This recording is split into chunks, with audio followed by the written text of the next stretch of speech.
Ouça agora uma palavra de fé e ousadia para o seu coração, com o reverendo Roberto Barnabé. Possamos assim fazer de forma harmoniosa e uníssonos. 1 dos Reis, capítulo 18, a partir do versículo 17. Já está até aqui no televisor. Fica mais fácil para nós, né? E fica só numa interpretação. A gente não tem dificuldades. A linguagem é a mesma. Diz assim: sucedeu que, vendo Acabe a Elias, disse-lhe Acabe: és tu o perturbador de Israel?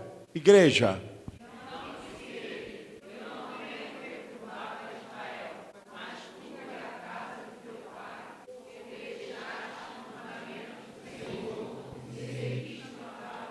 Agora, pois, envia, ajunta a mim todo Israel no Monte Carmelo, como também os 450 profetas de Baal e os 400 profetas de Azera, e quem comem da mesa de Jezabel.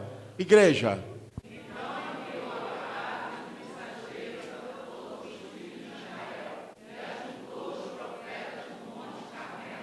Então Elias se chegou a todo o povo e disse: até quando cocheareis entre dois pensamentos? Se o Senhor é Deus, segui-o. Se é Baal, segui-o. Porém o povo lhe não respondeu nada. Igreja. Então disse Elias ao povo: só eu fiquei como profeta do Senhor. Os profetas de Baal são 450 homens. Deem-se-nos, pois, 2 bezerros, e eles escolham para si 2 bezerros, e o dividam em pedaços, e o ponham sobre a lenha, porém nada lhe meta fogo. E eu prepararei o outro bezerro, e porei sobre a lenha, e não lhe meterei fogo. A igreja.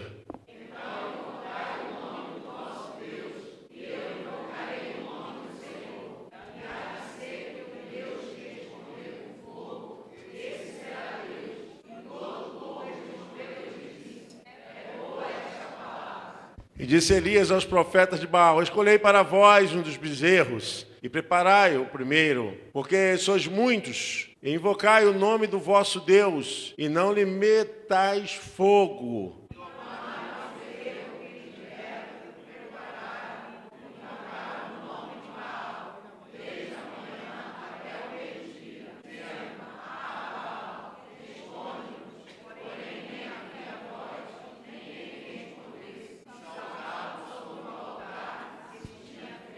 E sucedeu que, ao meio-dia, Elias zombava deles e dizia: clamai em alta vozes, porque ele é um Deus. Pode ser que esteja falando, ou que tenha alguma coisa que fazer, ou que intente alguma viagem, porventura, dorme e despertará. A igreja.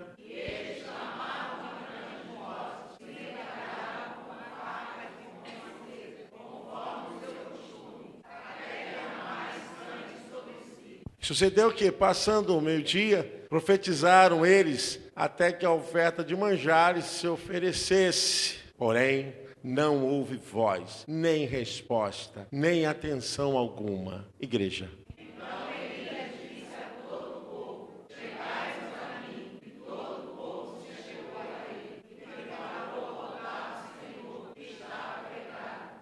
E Elias tomou 12 pedras, conforme o número das tribos dos filhos de Jacó, ao qual veio a palavra do Senhor, dizendo: Israel será o teu nome.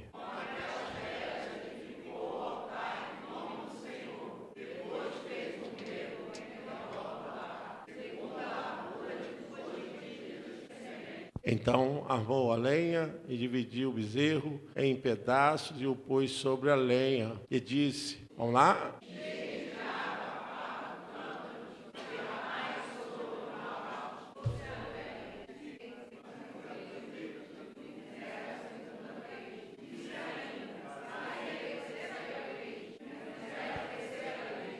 De maneira que a água corria ao redor do altar, e ainda até o rigo encheu de água. Igreja?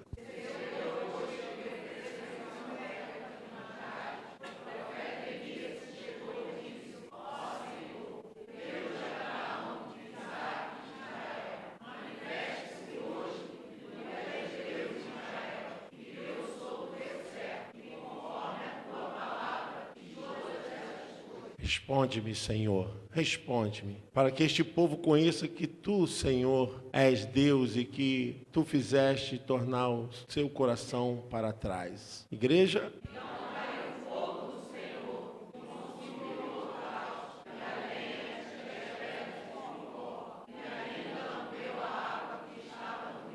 Que vendo todo o povo, caiu sobre os seus rostos e disse: só o Senhor é Deus, só o Senhor é Deus. Amém? Você pode aplaudir o Senhor? Glória a Deus. Aleluia.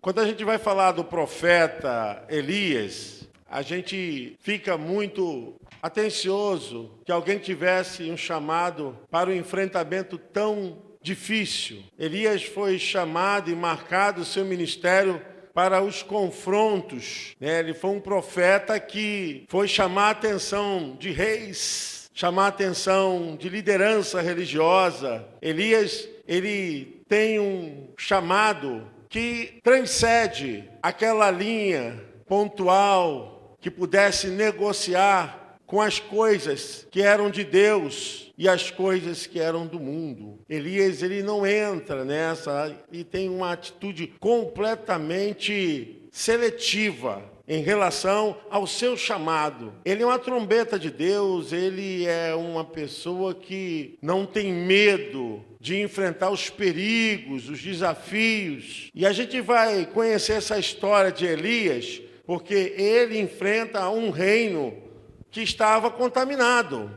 O reino de Israel estava totalmente adulterado pelas práticas pagãs. Quando eu falo adulterado, espiritualmente, as práticas e os costumes que Deus havia dado ao seu povo, havia deixado de lado, porque entrara um outro conceito religioso, que era o paganismo, pelos fenícios, através do deus de Etibaal, que era o pai de Jezabel, que era o deus dos cananeus, que era um deus pagão. Mas para que houvesse uma aliança, uma harmonia, para que houvesse um contrassenso, não tivesse mais guerras entre as nações, casaram justamente Acabe, que era um rei em Israel, com a rainha Jezabel, era a rainha dos cananeus, dos fenícios. E aí, com o tempo, Jezabel foi assumindo a direção do reino,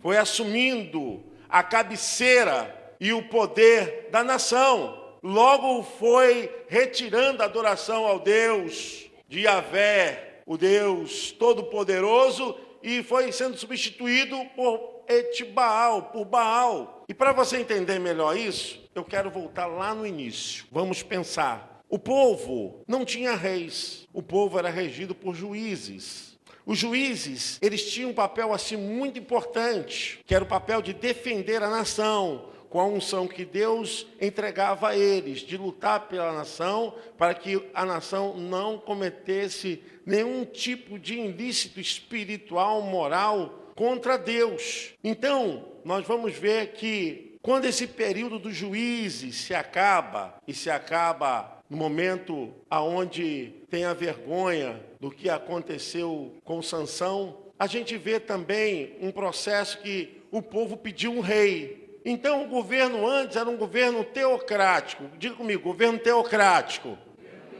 O governo teocrático é o governo em que Deus dirige, que Deus trabalha, sendo Ele mesmo Senhor e Rei. Mas quando terminou o período dos juízes, que era o governo teocrático, o povo pediu um governo onde pudesse ter um rei. Então, aí, substituíram também a vontade daquilo que já estava sendo trabalhado. Entrou, então, um poder, um reino. E através do reino se assentou um rei, chamado Saul. Teve 3 épocas de reinado, quando Israel era um reino unido. Está dando um zumbido aqui, eu estou achando aqui. Não? Então, meus irmãos, teve 3 reis que conseguiu trabalhar operando com um reino unido. Enquanto estavam esses 3 reis, o reino era unido. Era o reino que foi com Saul, tinha um só rei, com Davi e com seu filho Salomão. Depois que Salomão reina, o reino então se divide, não se sustenta por Roboão. Então o reino se torna dividido. Nessa divisão, acorda o seu irmão aí, diga assim, acorda meu irmão. Diga assim, divisão não é coisa de Deus. Amém? Você pode aplaudir o Senhor? Não é coisa de Deus não. E com a divisão o reino enfraqueceu.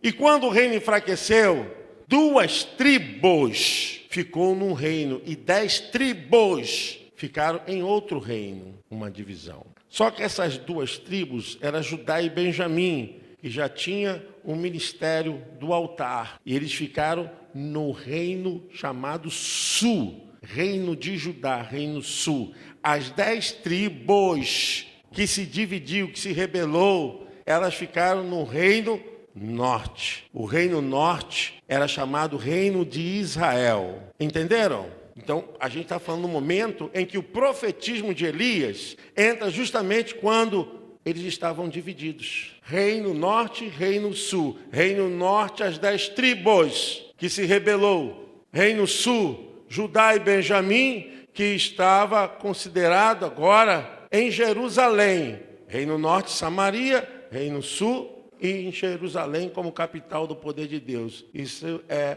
aula de história da Bíblia.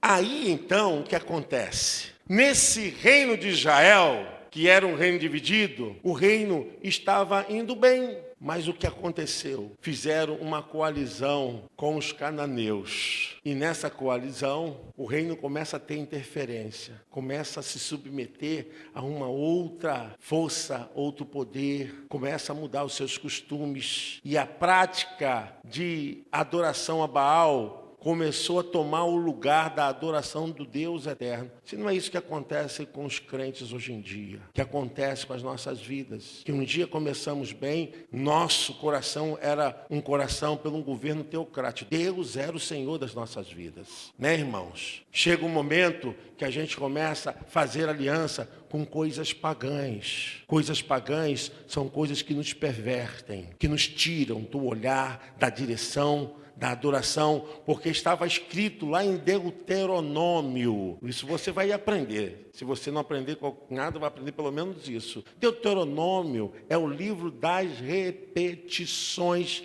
da lei do Eterno. Quando o Deus Eterno falou para o povo, eu sou o único Deus, eu sou o único Senhor, não terás outro Deus diante de vocês, não se prostrarão, nem a eles darão culto. E o povo falava isso diante do monte Gerizim, que assim seja. Isso aconteceu, a mesma coisa no Reino Norte. Eles haviam recebido de Deus todas as orientações, mas começaram a se prevaricarem, a cometerem adultério espiritual, trocando Deus eterno, Deus todo-poderoso, pelos valores dessa vida, pelos ansejos dessa vida. Irmãos, nada que há no mundo pode estar governando a vida do crente. Nada que o mundo tem presta, irmãos. O que está no mundo, digo mundo, quando eu digo mundo, mundo sistema. Mundo sistema, nós temos 3 tipos de mundos. Eu digo mundo sistema. Esse mundo sistema, nada há que possa nos fazer felizes e abençoados. Pelo contrário, o mundo sistema traz consigo todos os horrores e dores. Entenderam? Amém? Diga para o seu irmão, está ligado aí na mensagem? Está ligado, Aguinaldo, na mensagem? Está entendendo? Quem está entendendo, diga amém. Então dá uma salva de palmas a Jesus aí. Isso! Vamos voltar em Elias. Agora você vai entender. Elias está justamente combatendo isso que eu estou falando. A nação de Israel havia se corrompido e entrado nos sistemas de valores do mundo pagão. E nessa hora, Acabe é um frouxo. O rei de Israel é um banana. Jezabel o domina, tem mais influência, fala melhor com as pessoas, domina politicamente, religiosamente, economicamente, ela passa a ter ascensão sobre o reino. E aí, o que acontece? O povo acaba sendo dominado por essa influência pagã. É onde eu quero chegar, irmãos. Eu não aguento mais. Eu estou pedindo ao Senhor, se for assim, Senhor, traça outro caminho para mim, que eu não aguento mais. Até quando, igreja, cocheareis entre dois pensamentos? Você tem dúvida de quem é Deus na sua vida? Você tem dúvida de que Ele é o teu Deus, o teu Senhor? Por que na tua vida, na tua história, por que você está permitindo o paganismo entrar dentro da sua vida, da sua casa e da sua história? Quando Elias, o profeta que não tem origem, tesbita, só fala isso. Ele vem de uma região, mas a sua genealogia é desconhecida, sua vida entra justamente nesse entrave. A gente só conhece Elias nesse entrave. E ele vem para quê? Confrontar o banana do rei de Israel, o Acabe. E quando ele se aproxima do rei de Israel, sabe o que o camarada fala para Elias? É você que é o perturbador de Israel? Quer dizer, estava totalmente influenciado. Antes, Acabe era um grande homem, mas a influência do paganismo. Não pense e nem brinque com o pecado. Não pense que a sua santidade pode ser um passaporte para você andar em qualquer caminho, para fazer qualquer coisa. Cuidado com a vida espiritual que Deus te deu, com a tua vida que você recebeu no teu chamado, na tua casa. Guarde, preserve, tenha cuidado disso. O que aconteceu é que Acabe agora já estava totalmente dominado. A gente sabe disso, que a vinha de Nabote, que Jezabel tomou, ainda mandou matar o camarada. A gente sabe as atrocidades que Jezabel fez. E ela alimentava os profetas de Baal e os profetas de Azera, que era uma deusa da fertilidade, enquanto Baal era o deus da chuva, da prosperidade. Isso combina em alguma coisa? Hoje que os cultos estão sendo voltados para isso, né? A prosperidade, os valores espirituais estão trocados. O sangue de Jesus tem poder, sai dele. Vai se manifestando. Meus irmãos, as pessoas estão deixando Deus eterno pelos valores dessa vida. É muito triste quando você se aproxima. Por que você não está mais servindo a Deus? Porque eu não tenho mais tempo. Engraçado é que essas pessoas que dizem que não têm mais tempo, justamente por acaso se aposentaram. Eu não consigo entender, né? Mas antes, quando não tinha tanto recurso, quando não tinha tantas coisas, era mais envolvido com a obra de Deus, tinha mais temor, tinha mais consagração, vinha mais para os cultos de oração, estava presente. Agora que teve um nível econômico e condição social melhor, não tem mais. A gente vai trocando os valores, achando que o dinheiro e a boa vida é o Deus das nossas vidas, que é o Deus, o Senhor das nossas vidas. Elias foi justamente falar isso a Acabe. Quem mandou você trocar o Deus vivo pelo Deus Baal? Quem mandou você trocar Jeová, o Senhor dos senhores, pelos postes ídolos de Azera? Quem mandou você prostituir o povo espiritualmente com essas práticas pagãs? Meus irmãos, se você não confrontar, se você não enfrentar, o paganismo vai estar entrando na tua casa. Isso não tem nada a ver, não tem problema. Isso aí não tem nada a ver. E a gente percebe esfriamento e cada vez mais a falta de envolvimento da igreja. Quantas pessoas, eu não estou aqui para julgar ninguém e nem me atrevo a fazer qualquer juízo de valor. Eu só estou falando que uma coisa acaba puxando outra coisa. Um abismo puxa outro abismo, diz a palavra do Senhor, Salmo 42, verso 7. O povo estava envolvido com tudo isso, adorando a Baal, acendendo incenso a Baal, dançando as suas canções. Eles estavam agora substituindo o Deus vivo pelo Deus de Baal. E nesse momento, nesse cenário, Elias aparece. Elias aparece com roupa estranha, um homem completamente bizarro, ele diferente, ele é uma voz profética que, quando muitos se espalharam, se esconderam, ele estava ali. A própria Bíblia diz que muitos ficaram escondidos, porque Jezabel mandou matar os profetas do Senhor, E Obadias escondeu-os na sua casa, num buraco, um grupo de 50 e 50, e mantinha esses profetas com pão e água. Olha que ponto chegou. Os profetas de Deus estavam escondidos porque estavam ameaçados de morte. E 7.000 espalhados porque não tinha como, porque a ordem era matar os profetas de Deus e comunar toda a espécie de distorção espiritual no meio do povo. Por isso nós estamos hoje levantando essa voz profética, porque o que hoje vem auferir muitas pessoas que estão doentes espiritualmente, doentes fisicamente, muitas pessoas desanimadas, desacreditadas, pessoas que colocaram suas vidas aos pés do Senhor e hoje estão aí cheios de desculpas e confusão dentro de casa, envolvidos em toda a trama dessa vida. Por quê? Porque entrou o Deus Baal. É o Deus que tomou o lugar do Deus que era o Deus da tua vida. Elias chamou então todos os profetas de Baal e todos os profetas de Azera. Agora vamos ver, é duelo dos deuses. Quem é Deus nessa história? Ou é Deus ou é Baal?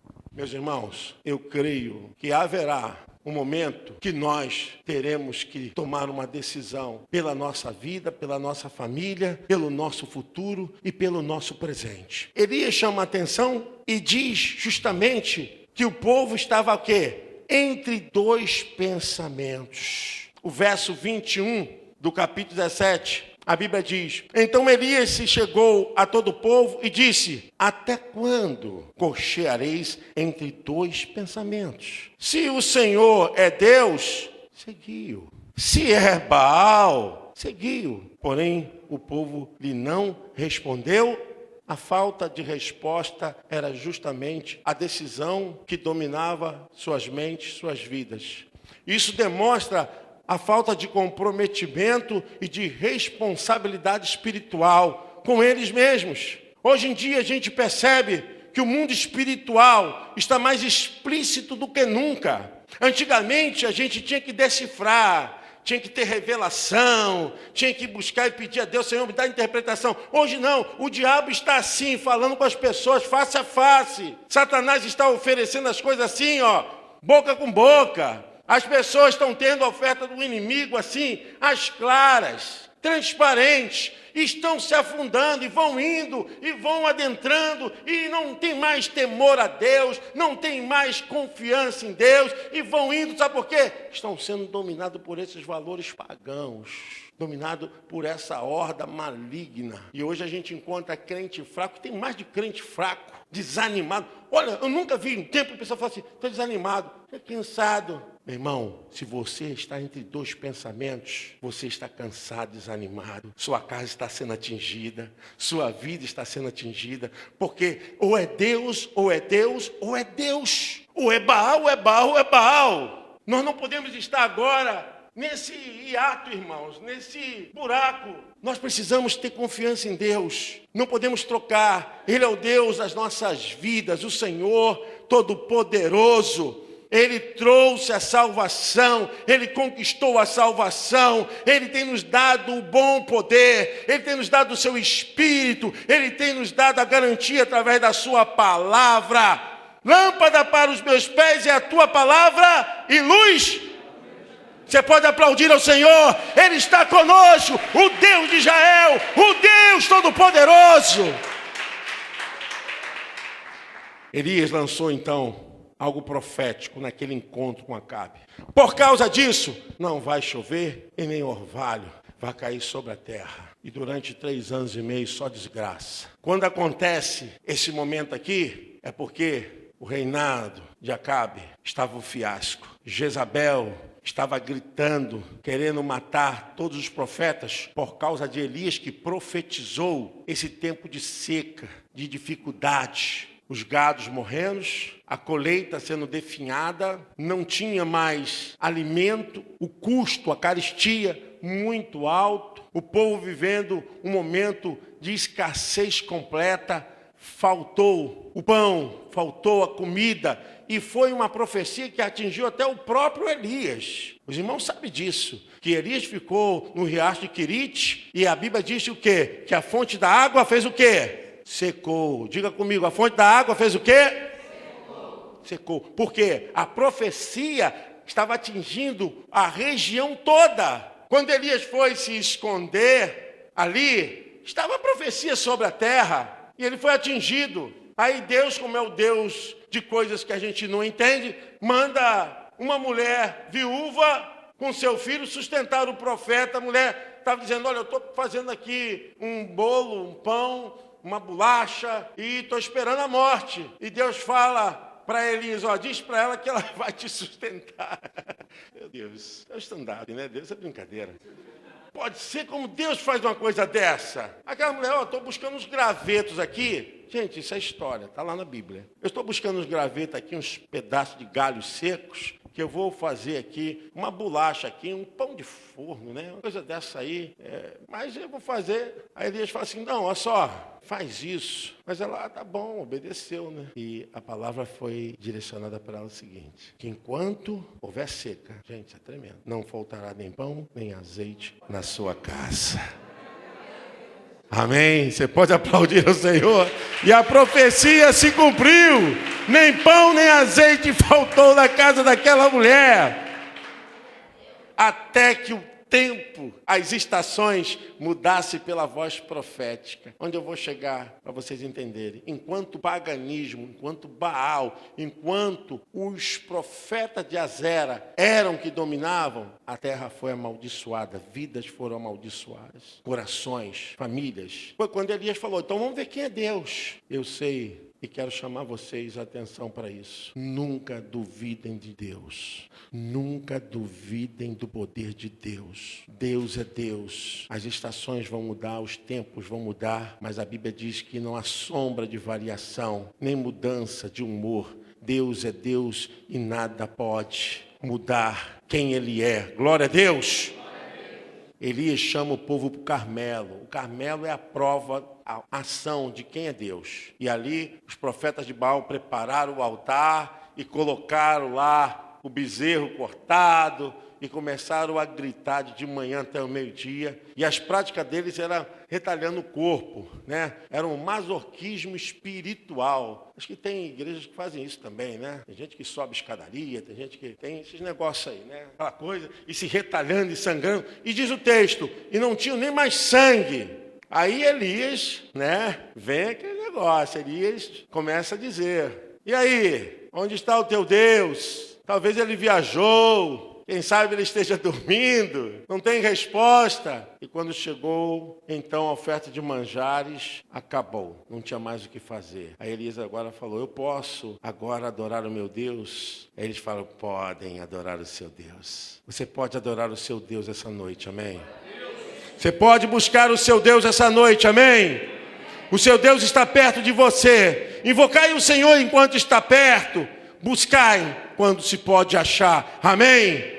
Deus ouve a tua voz. O momento de invocar, de clamar e buscar é agora, nesse instante, igreja. Busque ao Senhor, busque ao Senhor. Elias disse, agora reuniu todo o povo. E quando reuniu todo o povo, a Bíblia diz que Elias repara, colocando as pedras de acordo com as tribos da nação, do povo de Deus, e começou a tirar o que era do paganismo. Ali representa isso, as mudanças, as transformações acontecendo. Sabe, o Deus desse século tem cegado o entendimento das pessoas para que ouvindo não escutem, vendo não veja, para que não tenha o esclarecimento do ministério da graça, do amor, do perdão, da transformação que vem de Deus. Precisamos realmente, para ouvir a voz de Deus, quebrar as alianças com coisas erradas, porque nós não conseguimos ouvir. Você está dentro da casa de Deus, mas não está ouvindo. Você está dentro da casa de Deus, mas não está vendo as coisas, por causa de que o Deus desse século cegou o seu entendimento. E aí Elias, então, chama o povo. Agora é a hora da prova. E nesse momento, a palavra do Senhor, ela é dirigida de uma forma tão poderosa, porque Elias manda fazer todo um rego, ali ele cavou toda a terra e colocou o altar ali no meio. Encheu aquela vala com água, molhou uma vez, não, molhe duas. Molharam 2 vezes, tá bom não, para provar que isso não pode pegar fogo, que isso não pode ser consumido. Vamos jogar a terceira vez. Olha que estava uma escassez de água tremenda, e jogando água, e água com abundância. O texto diz, e corria água sobre aquela vala, e todo o holocausto embebecido d'água, a lenha molhada, pedra molhada. Você crê em Deus? Está difícil? Eu tenho falado com Deus da seguinte forma: se tu não fizeres, ninguém pode fazer. Se Deus não fizer na sua vida, ninguém vai poder fazer. Existe uma hora que você tem que fazer prova realmente de Deus e continuar na fé. O texto é muito claro, a gente consegue entender perfeitamente. O verso 34 do capítulo 18 diz, e disse, enchei de água 4 cântaros e derramai sobre o holocausto e sobre a lenha. E disse, fazei a segunda, e o fizeram a segunda vez. E disse, fazei-o a terceira, e o fizeram a terceira vez, de maneira que a água corria ao redor do altar e até o rego encheu de água. E justamente nessa hora que tudo estava fora, escute isso, quando tudo estava fora da previsão humana, quando ninguém podia fazer, Elias clamou ao Senhor. Eu quero que você leia comigo, que coisa tremenda. O verso 36. Sucedeu, pois, que oferecendo-se a oferta de manjares, o profeta Elias se chegou e disse, ó Senhor, Deus de Abraão, Deus de Isaque, manifeste hoje que tu és Deus em Israel e que eu sou teu servo. E que conforme a tua, o que diz aí? Fiz todas estas. O verso 37, responde-me, Senhor. Diga comigo, responde-me, Senhor. De novo, responde-me, para que este povo conheça que tu, Senhor, és Deus, e que tu fizeste tornar o seu coração para trás. Verso 38, vamos ler juntos? Então...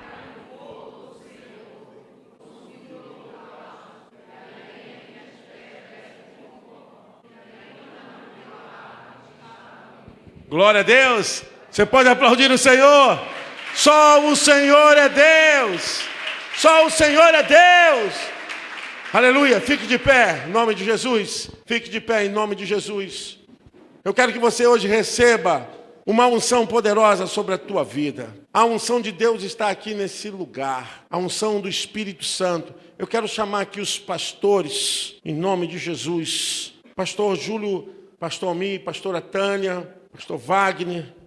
A unção de Deus está aqui nesse lugar. E existe algo, irmãos, que nós não podemos fugir nessa realidade espiritual. Vem cá, pastor. Está indo para onde? Vem para cá. Vem para cá. Vem para cá, pastora. Fica aqui só um minutinho comigo. Amém, amém, amém. Nós estamos aqui, não podemos nos cochear mais entre 2 pensamentos. Se você está esperando isso, quem vai fazer essa obra não é homem. Não são os recursos dessa terra. Quem vai mover, quem vai fazer e acontecer é o Deus de Israel.